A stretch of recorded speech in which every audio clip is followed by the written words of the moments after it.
Fala aí, fanático vascaíno, fanática vascaína. Bom encontrar você aqui nesta quinta-feira.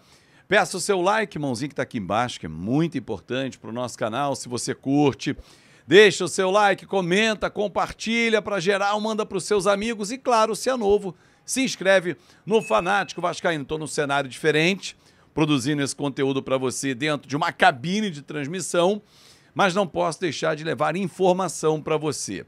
Hoje, quinta-feira, é dia do Vasco apresentar o seu patrocinador master. Nós tratamos dele aqui na última terça-feira com uma notícia exclusiva de que seria uma casa de apostas. Ontem confirmei, durante o dia, publiquei nas minhas redes sociais, a empresa é a Betfair, que patrocina já o Cruzeiro. Eu vou trazer detalhes sobre essa negociação, além daquele valor que já passei pelo tempo de contrato, 115 milhões de reais. Vamos falar também sobre o Maracanã. Para alguns, não mais para todos, como era o nome do consórcio Vasco da Gama W Torre, mas que não vai parar na decisão publicada no Diário Oficial, dando a vitória à dupla Flamengo e Fluminense. Mais um absurdo da gestão do governador Cláudio Castro. Atenção, torcedor, vem eleição aí, não agora para o governo do estado, mas quem está apoiando, é bom você anotando no caderninho esses nomes para não esquecer, porque daqui até a eleição muita coisa acontece, você acaba esquecendo também. Vamos falar da preparação do time, tem jogo com o Vitória, novidade no próximo domingo, lembrando o jogo é às 6h30 da noite, para você que acompanha o nosso canal Fanático Vascaíno, e lá estaremos fazendo a narração direto de São Januário. Bom, já vou começar falando sobre o lançamento da camisa hoje, com o patrocinador master. Vai acontecer às 7 da noite no centro da cidade do Rio de Janeiro. O Vasco vai apresentar a empresa Betfair, com a camisa com o seu patrocínio master, um site de apostas, contrato até dezembro de 2025, com um faturamento previsto de 115 milhões de reais. Essa é a receita que o Vasco tem por ter fechado com esta empresa que tem sede na Inglaterra, no Reino Unido, na verdade. A Betfair já patrocina o Cruzeiro, aliás, um time também, um clube que virou SAF, e esse modelo de negócio foi o que avançou com o Vasco da Gama. Conversei ontem com algumas pessoas que me disseram o seguinte da SAF do Vasco: olha, ficamos muito bem impressionados com a governança, com o tipo de negociação desenvolvida com essa empresa, que tem um due diligence espetacular e, vamos dizer assim, que invade a sua vida para saber quem é quem dentro desse contrato. Então, muitos contratos e informações foram trocados ao longo dos dias, quase um mês de negociação, para que o Vasco fechasse com a Betfair, que é o novo patrocinador do Vasco. E não vai parar por aí. O Vasco vai em busca de mais algumas propriedades, mas é uma intenção da SAF não poluir a camisa. O Vasco já tem algumas propriedades ocupadas, mas ainda há outras em negociação com possibilidade de mais recursos, mais receitas para a temporada 2024. Vale lembrar você, torcedor, quando a gente fala Vasco da Gama SAF, sempre tenha isso na cabeça. É a empresa constituída por 2 sócios. Porque muita gente escreve, eu leio aqui, esse dinheiro vai todo para o Josh Wander. Não, vai para a empresa Vasco da Gama SAF, da qual a empresa 777, de propriedade também do Josh Wander, é sócio. Simples assim. Ontem surgiu uma informação, confesso que eu não lembro quem foi que deu, se não daria crédito, porque aqui no canal a gente dá crédito, de que a Crefisa teria feito uma proposta à 777 para comprar 30% das suas ações. Vai lembrar que não faz muito sentido, Porque esse é um número que não bate. Se não, vejamos, a 777 tem, ainda com a integralização dos aportes, vai chegar a 70%. Se ela vende 30%, ela continua sendo majoritária, não Azevedo. A Crefisa, se entrasse, juntava com o Vasco e os dois teriam um poder de voto maior. Ok, perfeito. Mas você acha que os caras da 777, não estão descolados para esse tipo de ajuste, vamos dizer assim, torcedor? Opa! Bobo só eu e você e mais ninguém, esquece, torcedor. Os caras estão sabendo o que vão fazer.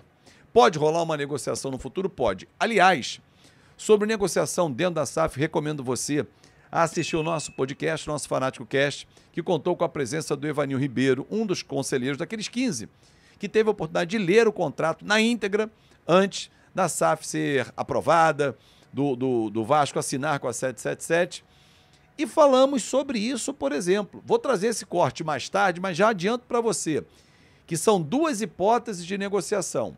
Uma, a própria 777 vendendo para alguém, como o Ronaldo fez com o Pedrinho do BH, do Supermercados BH.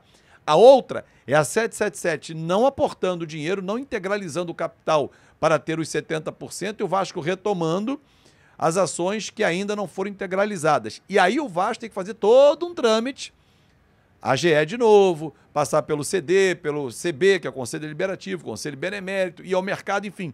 Não é fácil. Isso demandaria de 6 a 8 meses, pelo menos. Então, tá no nosso podcast, mas eu vou fazer um corte mais tarde com esse assunto, que ele é muito importante para você poder entender também. Bom, falei já sobre a camisa que vai ser lançada e já vai ter a estreia domingo contra o Vitória, 6h30 da noite. O técnico Rafael Paiva está comandando essa semana inteira aí.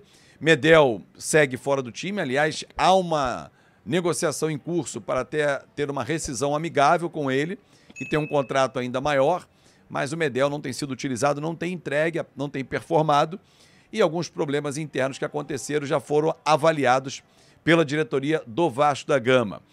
Hoje vai ter uma reunião, um conselho deliberativo convocou o Lúcio Barbosa, a Cátia dos Santos, o CEO e a CFO, respectivamente, e o Schneider, né?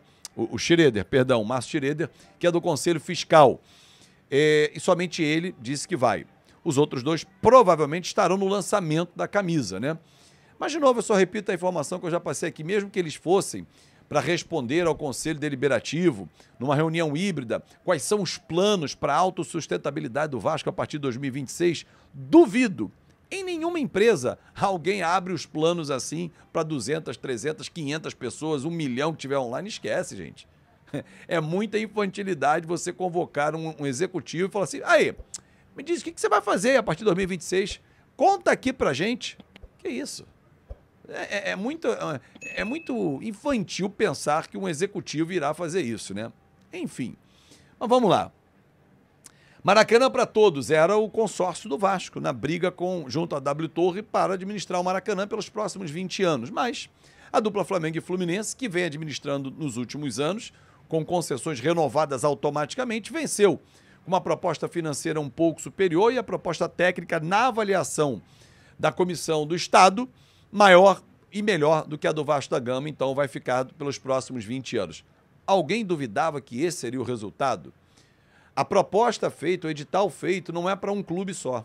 Flamengo e Fluminense se juntam, consegue tecnicamente ter muito mais jogos do que apenas o Vasco, que tentou trazer o Santos e o Brusque para algumas partidas. Se o Vasco tivesse o Botafogo tem o Nilton Santos, aí seria uma outra história. Mas o Botafogo tem uma relação muito próxima, John Textor com Rodolfo Landim, nem quis entrar nessa confusão. Ou seja, torcedor, o Vasco, quando quiser jogar no Maracanã, vai ser o de sempre, o de praxe. Tem que buscar a justiça, não vão facilitar, não vão cumprir o que está no edital. Não, cara, qual é a novidade, torcedor? Só que o Vasco não aceita essa derrota e vai buscar na justiça porque se sente lesado. Aliás, a justiça está aí para todos que se sentem lesados em qualquer área de atuação.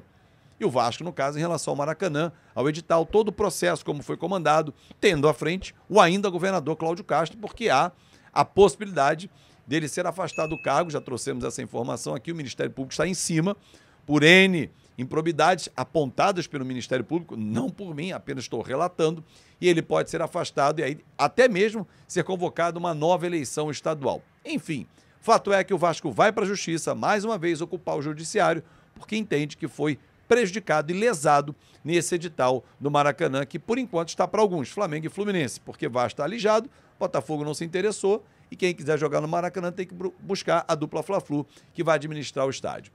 É isso, galera. Um grande abraço para vocês, ótimo dia, uma ótima quinta-feira. Estamos juntos aqui no nosso Fanático Vascaíno. Um grande abraço e até mais tarde.